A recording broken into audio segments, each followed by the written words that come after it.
Hello and welcome to the Form a Day Challenge by clevr. My name is Kareem Cooperhouse, and today on day 6, we are going to focus on teacher growth and evaluations.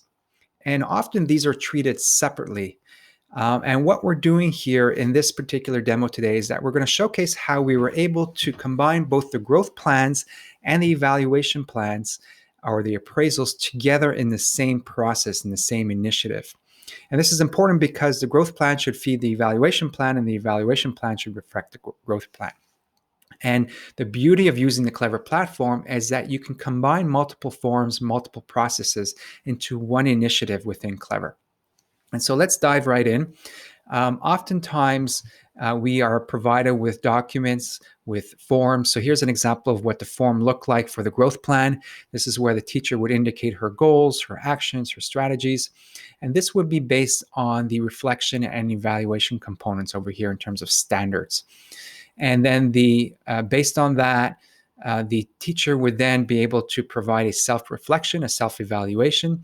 And then the instructional leader or the principal would then come in and, based on these standards, do walkthroughs, observations, and then evaluations. So let's take a look at how that was automated using the clevr platform. So we're now in the clevr platform. We're in the dashboard. I'm going to scroll down to that teacher growth and evaluation. Here it is. And I'm in as a super administrator, so I see everything. I can see here, for example, that Ryan is one of the teachers being assessed. A lot of this information that you see over here can be pre-populated by your student information system. And then here you can see how all of these different forms or sections have been given a tab. And in essence, each one of these is a separate form. So let's go to the growth plan.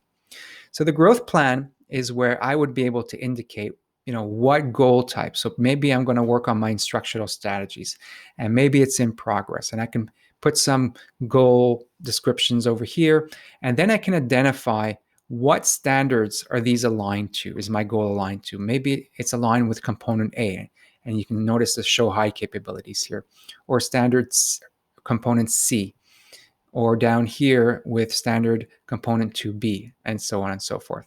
So this is a fantastic way to provide an opportunity for teachers to describe their growth plan and for each one of their goals. And once they're done, they can then let their instructional leader know that their growth plan is available for review. And so they can send a notification. It gets timestamped, and the instructional leader will get a notification letting them know that they can now come in and start the observations and walkthroughs. In the meantime, the teacher can provide a self-assessment, right? So she can come in and say, well, I'm progressing over here, but I'm not meeting this objective, and maybe I'm doing a lot better over here, and then so on and so forth for every one of these self-assessment standards. And then once she's done, she can then submit her self-assessment to her instructional leader.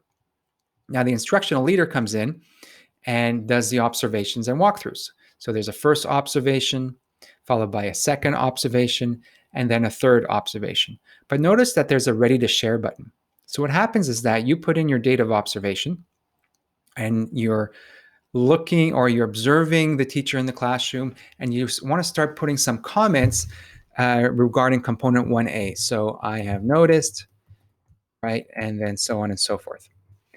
And of course, there's a typo here, but I get distracted. A student comes to see me, or I get called out of the classroom, or something happens. So I'm not ready yet to share this with the teacher.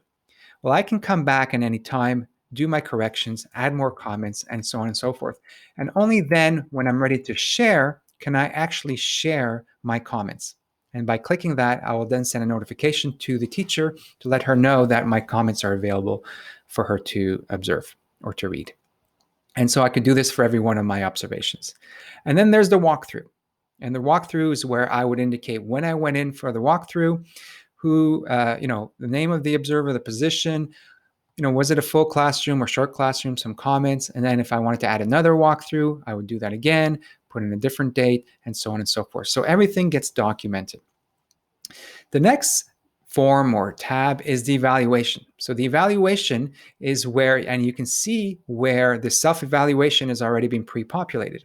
Now the self-evaluation I cannot change, right? It's already been there by the teacher. However, I can go and evaluate for myself in terms of an instructional leader, component 1B, and all the other components, and so on and so forth.